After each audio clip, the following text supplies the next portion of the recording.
No Standing 8 Boxing Podcast. We discuss every organization and weight class with your host, Bronx Bomber, educated with the craft. Punch a topic hard like heavyweights, hitting the bag from the top rank to the upcoming. Washed up to the dark horse, champs, #1 contenders. Quick jab or sharp cross, we your source. Come get it. Tuning in, you can have it. Internationally known, our information is valid. See, we on a higher plane, no two episodes the same. We get better as we train, so on top we remain. Come join the conversation, the same sight you'll gain. And then outside of the rain, we do the damn thing.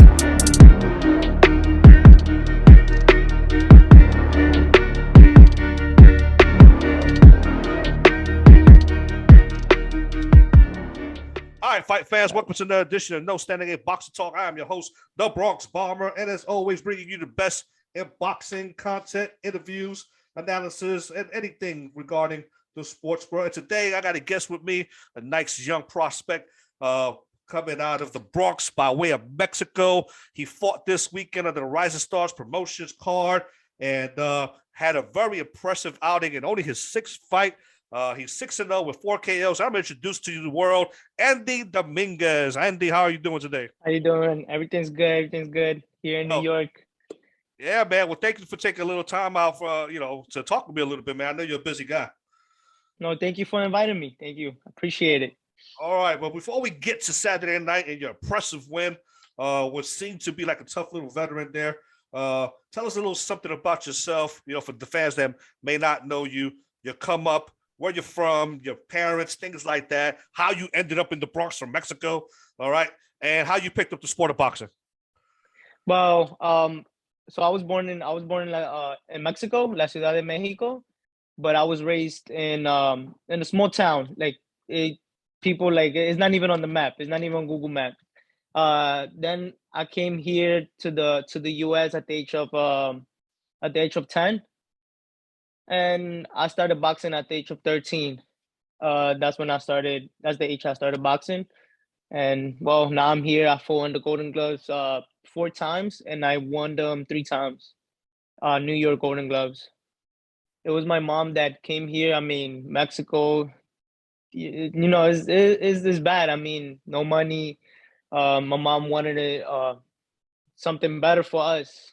Better opportunities. Actually, she was the one that came first with my little brother, and she left me over there while my parents were taking care of me, my grandparents. And I mean, she saved up some money, and she saved up some money, and then she brought me here when I was 10. You were 10, so that means that you have a memory of Mexico, and then you moved to the Bronx. What was that like when you first got to New York City? And what was your first initial thoughts? It was different because I mean, I'm a farm type of kid, like me. I would take care of if I would have not go to school, my grandparents would wake me up at 4 a.m. and take care of their animals, in the mountains. Go with your grandfather, take care of the goats and other animals. And when I got here, it was just so different. The food, it wouldn't taste the same. And I would even get mad at my mom, hey, I really don't want to be here. I want to go back to my normal life. That's what I would tell her. I want to go back to my normal life. This food, I don't like this food. And it was just a different the city. I was not used to it. After a while, I'm pretty sure, like anything, you got to make it work, definitely. Right? Yeah. And also too, learning a new language. Yeah. It was hard for me, Yeah. But yeah, like you say, you just got to get used to it. Yeah, man. And you know what? But now you're a Bronx head, man. Welcome to the club, baby. Yeah.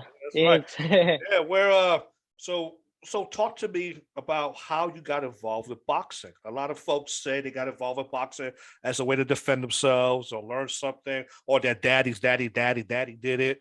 What was your experience and how did you become involved with boxing? I mean, like you said, everyone they say because of bullying, but me, it was not because of bullying. It will be because I would defend myself. they would try to bully me, but I would defend myself. And my mom would just get so much calls from school talking about like, oh, like this kid fall, and then my mom was like, yeah, like he defended himself. And I would tell my mom like oh, like I'm defending myself, like because I couldn't talk English, or like I couldn't defend myself like talking, you know. Yeah, so you had to defend So yourself with your people, hands. yeah, exactly. And yeah, so I mean, And, I would and, get into fights. and what boxing gym did you first step into? I don't know if you ever heard of Willis Boxing Gym. Willis? Yeah, On Willis Avenue? Willis Avenue. Yeah, It was in a church. at the church. Yeah, All right, cool. yeah. And then you mentioned a couple of the tournaments, but all in all, I see a lot of this, your accomplishments in the background. What was your overall, if you remember, a rough estimate, your overall amateur record? I mean, since I couldn't go to the nationals, I will only fight like here in New York, or like just say other countries will come. They will always choose me. Like just say Puerto Rico came down twice. I fought Puerto Rico, I beat them. Ukrainian, I beat them. Mexico came down actually, I beat them. Ireland. So yeah, I mean, I fought the Golden Gloves, and because of my citizenship, I couldn't advance to the nationals. Gotcha. Yeah, but yeah, But yeah, so I had like over I have 59 amateur fights okay. and 4 Yeah, losses. and Yeah. then you got a little bit of international experience because the international folks will come down Yeah, exactly. Yeah. and seek you yeah. out. Okay, great. Yeah. And so you turned pro. How old were you when you turned pro? I was 21 years old. 21. 21, yeah. So far successful. You have a 6-0 record. Yeah. Tell me about Definitely, yeah. what gym do you train out of now? I train in with Ismael Salas, In Las Vegas. with the Cuban trainer, yeah, and Fernando Diaz. Yeah. I know the names, man. I know the names. Very Yeah. they're very good coaches. Very well known. Why did you make that move? I mean, first it was one of my advisors. He helped me. He helped me get in contact with him. Well, he was the one that took me when it was this day that I don't know if you know the Andrew Maloney's. Yeah. The brothers, the twin brothers, they needed sparring. And so my advisor, he called me and he was like, oh, the Maloneys need sparring. And then he's like, are you down to come? And I'm like, oh yeah, of course. And it was the first time like he met me. He just like hit me up out of nowhere. And he saw me spar them and he liked it. He liked the way he liked my style. And he's like, like, you do have like a couple mistakes that I think you could fix them. Like, but I definitely want to take you to Ismael Salas. So he took me to Ismael Salas, and this dude is like he came up to me like he already knew me. Yeah, and that's when I started training with Ismael Salas. And then did you see an immediate difference before he started coaching you in your the way in your fighting? Repeat that. Did you see an immediate difference in your fighting? Oh yeah. Yeah. What was definitely? Yeah, like because what I saw Saturday night, I mean, you have a very aggressive style, but it's not dumb. It's very, very calculated the way you move. So was that something he brought to the game? I mean, yeah, I would say yeah, he did fix me a lot of like things, and like he showed me like because me, I will always like, I'm Mexican. I will always like, I like to like fight, not get hit, but I like to come forward, and I was just that regular Mexican fighter that will always go forward, like get hit and receive punches and hit back, And I mean, he taught me a lot of technique. Also, like I will train hard. Sometimes I will be like, I will overtrain. It was that I will overtrain because sometimes I will get tired. And I'll be like, damn, like, but I'm working hard. Like it's crazy that I'm doing extra and I'm still getting tired.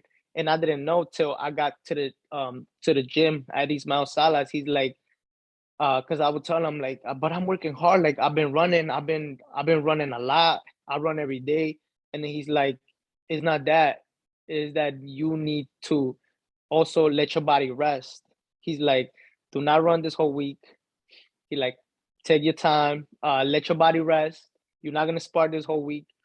And yeah, the next week, he put me to spar, and he was like, you see, he's like, your body also needs your body also needs to recover for you to look good.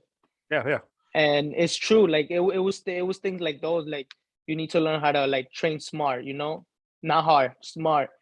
I learned like that. You need to let your body rest. Also like the style, like from the amateurs to like professionals, Yeah. is not all about like going forward. It's also taking your time. Like you said, the first round, you have to test your opponent. You have to like, meaning like test him, but like do not sleep on him. Of course, you gotta throw punches too. Yeah. And yeah, things like that. And those mean a lot. Like honestly, like to learn those type of things, it means a lot. Ain't the game, huh? Well, yeah, man, and that's very important as you start to make that transition. Yeah, From and also amateur. too, like I learned a lot from there. Like just say there's a lot of pros, a lot of world champions there. Like he would train Jorge Linares, Mhm. Robesi Ramirez, the Olympian. They will always like teach me. And who else? Brian La Bala Mendoza. Mhm. Who else? Lara will be there. Mhm. Like all these great fighters, like Ugas. Sometimes like he watches my sparring and he will tell me like what I'm doing wrong, and it feels good because you with someone that actually like that's helping you, that can help you. That kind of teaching is invaluable, man. When you're around those guys,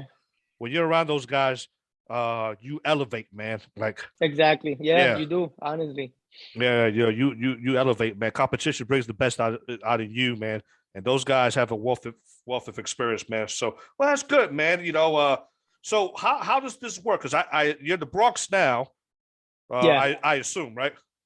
yeah, I am in the Bronx. So you go to Las Vegas to train for fights, and then come live in the Bronx. Yeah, so my manager, like after fight, she only gives me like 2 weeks, 2 weeks of like just to spend time with my family, Yeah, and 2 weeks, and then I just go back to training. yeah. Yeah. Okay, good. That's good stuff, man. I might have to catch up with you when I get to the Bronx one of these days, man. Yeah, bro, you should definitely. Yeah, definitely, man. And so, what promotion company are you under? I'm not signed with to a promoter. So you're a free agent. Yeah, I'm You signed. feel I'm signed with a manager. you sign with a manager. Do you Yeah. feel that maybe in order to move forward that you may have to? Are there talks about signing with a major promotion company? I mean, right now we just doing I'm just doing whatever my manager tells me, Okay. and I think we're doing good. And I mean, if we get a call from a good promoter, and if the promoter give us a good contract, then why not? Exactly. Okay. So let's jump forward to Atlantic City this weekend. You were part of the Rise of Stars promotions card promoted by Thomas Cornflake Lamana and broadcasted on Flow Combat Sports and Fight Night Live TV. And your opponent was 11-6, I think total, 11 roughly and around. 5. Well, he was Oh, he's 11 and six 5. Yeah, now. now he's 11. Yeah, He's yeah, six yeah, now, and so he came all the way from the Philippines, man. And yeah, I got to be honest with you, I was a little nervous, man. Because I was like, man, this guy got 19 fights, experience. Here's this young kid with only 5 fights, 5 fights, four knockouts, and well, 3 knockouts. You got your fourth yeah, knockout yeah, yeah, yeah. on Saturday, and you jumped on him quickly. And not only your attack was to the body, you knocked him out to the body, and you looked good doing it. It wasn't and put your head down and punch to the body. You were moving side to side, using different angles. Were you a little concerned that this guy had so much experience going to this fight? Yeah, honestly, yeah, we my manager like had to like both of my managers had to like talk to me and say, hey, like this will be like a good fight. It's a good step up fight. Because he has, yeah, because I mean the my last second fight, the guy had experience. He was also like 5 wins, 4 knockouts and 5 losses. But also like again, I stopped him in the first round. But so I told my manager, I'm like, hey, like you think you could like, get someone that will give me like I want somebody that could give me trouble, that I could show my talent. And so they put me with him. And honestly, like I thought, I'm like, yo, this dude, like I was nervous too. Honestly, I was nervous because he had some like he has experience. And also with his last time he came to the US, he fought this guy 11-0, I think. He was 11-0, and he gave him trouble. Like I saw I was looking at the like the news or whatever. I was searching him up, and they said like it wasn't even a close fight, that the Filipino won this and that, but they gave it to the other dude. Yeah. And I'm like, oh, like this dude is gonna give me a good fight. But yeah, I mean, I was nervous, but this happened. Your game plan from the onset was to go to their bodies. That's something you saw ahead of time in training, or that's something that you just kind of figured out during the fight? Nah, first, I mean, honestly, like style makes fights, Yeah. Style makes fights. And the first round, when I touched him like with an overhand, I felt that he's like he couldn't handle the right hand.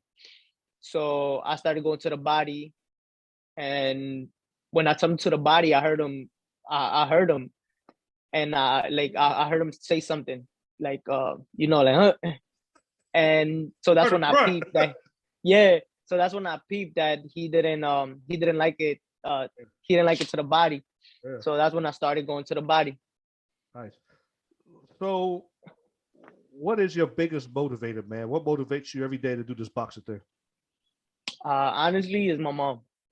Nice. Yeah, my mom. She was a single mom, and I mean, me, I was a kid. I was a troublemaker. Like as a kid, I would like not be good. I wouldn't be a good kid. I wasn't a good kid. I would always get in trouble. I would be in the streets and stuff. And I realized that shit, a single mom trying to take his kids, came to the US to bring his kids to do something good. And then I started realizing that the streets wasn't no good. So good stuff, man. Good stuff. Yeah. And, if you had to describe, for the people who haven't seen you fight, you had to describe your fighting style, what would you say? I mean, I'm not trying to copy nobody, but I feel like I try to be like Chocolatito or Finito Lopez. Okay, nice. Finito Lopez. I like Ruben Olivares. Nice. Yeah, I mean, good. Yeah. Yeah. And, yeah, because I like using the angles. Right. And yeah. Yeah, I saw that. I like all these guys' style. Yeah, I saw that Saturday. You have a specific idol that you admire in boxing? I mean, not really, just Chocolatito. It's just like he's a humble person, and I met him in person, and he's really nice. He's a nice person, and I like the fact that everybody thought he was after he lost twice, everybody thought that he was done. And me, I was like, I he's so nice. I'm like, nah, I don't think he's done. I don't think he's done with his career. I think he still got more fights, and he's proven it. Right. He sure I don't has. think 2 losses mean that your career is over. No, sure doesn't, man. Unfortunately, today's game, guys are scared to come off that O, man. They're scared to come Yeah, off that's that O, true. and, It is. No, honestly, yeah, it is. and, Yeah. and you know what, man? All the greatest fighters in the world, in the history, 90%. As a matter of fact, most fighters in the International Boxing Hall of Fame, with the exception of two, maybe two off the top of my head, Rocky Marciano and Floyd Mayweather, all have losses on their Yeah. records. So Yeah. losses, they could define you one way or another. You know what I'm saying? Yeah. That's what I've been saying. Honestly, like, look at Pacquiao. He got dropped. He got put to sleep, and like we talking about boxing. I just mentioned his name. Like, I feel like everyone's gonna mention his name, even though like with all those losses. And I feel like it's not just like how you are in boxing, also how you are outside the ring. Yeah. You know, you always have to be humble and like, yeah, stay humble. That's my legends wall back there. My legends. Yeah. You know, that's who I believe, you know, they're my guys. They're my legends. Well, Pacquiao's up there. And every one of those Oh, guys, nice. like I said, Joe Louis, Sugar Ray Robinson, Roberto Duran, Roy Jones Jr., Manny Pacquiao, Tito Trinidad, Wilfred Benitez, Nice. Sugar Ray Leonard, they all had losses on their records. And they're all great. Yeah. They're all legends. Yeah. You know? Exactly. So, Yep, that's true. you know, and so yeah, no, I like that. I like that thinking, you know, and you know, that's good stuff. Now, what do you ultimately want to achieve in the sport of boxing? What I want to achieve, I mean, what everybody wants, you know, I want to become a world champion. And I mean, meaning like a world champion for I could get like great fights. And, you know, I mean, everybody's here. Like, I'm not saying for the money, but yeah, of course. I mean, I would like to get some money. Also, like, if I could take my mom out, the hood, and to help other people. Cause me, honestly, like I had so much people that has helped me, and the only thing that they always tell me, like, just give back, always give back. And I mean, that's what I would like to do. Good, that's good because you live in the hood. Like Yeah. you live in the South Bronx, baby. Yeah. The Bronx is sort of gentrified, but not like that. So, Yo, for real. Word. right, that's right. All right, so what is what does the rest of 2022 look like for you? What is the rest? Like, what's gonna Yeah, happen? as far as your boxing career goes, what's the rest of life for you? How many times this year you see yourself fighting? I mean, I'll probably see myself fighting three more fights. 3 more fights this year? Yeah, honestly, it all depends. It all depends on my manager, you know. Okay. I mean, I have a great team. I have a good team that like are good, and we're just gonna see. You never know. I'll probably fight 5 fights. That's right. Never All know. right. Yeah. Well, good. Well, listen, man, I appreciate you coming to my show, giving me the opportunity to interview you. I think that you have a solid set of skills, and I think that you're a good kid, and the future does look bright for you, man. I wish you all the luck Thank you. I moving forward. appreciate it, man. Thank you. Yeah. Thank you. What do you what do you want to tell the fans before I let you go? ¿Y qué le quieres decir a tu gente de México antes que yo te deje ir? Bueno, pues que muchas gracias y gracias por el apoyo que todos me han dado. Tengo muchos nombres, pero son demasiado. Y pues que me sigan para mi próxima pelea. Okay. And I thank everyone. You know, I thank everyone for the support they've been giving me. Well, just can't wait for my next fight. All right. Let the people know where they can follow you at and where you post all your information about your fights. Let them know. Facebook is Andy Dominguez, and Instagram as well, Andy Dominguez. Andy_Dominguez V. All right. Well, there you have it, folks. Andy Dominguez, new prospect coming up. 6-0, 4 KOs. He's training out of Las Vegas with Ismael Salas. And I'll tell you, this is a kid to look out for. The future looks bright for him. All right, man. Thanks for the interview. Thank you so much. Thank you so much. Have a good day. All right, bye. See you. Bye.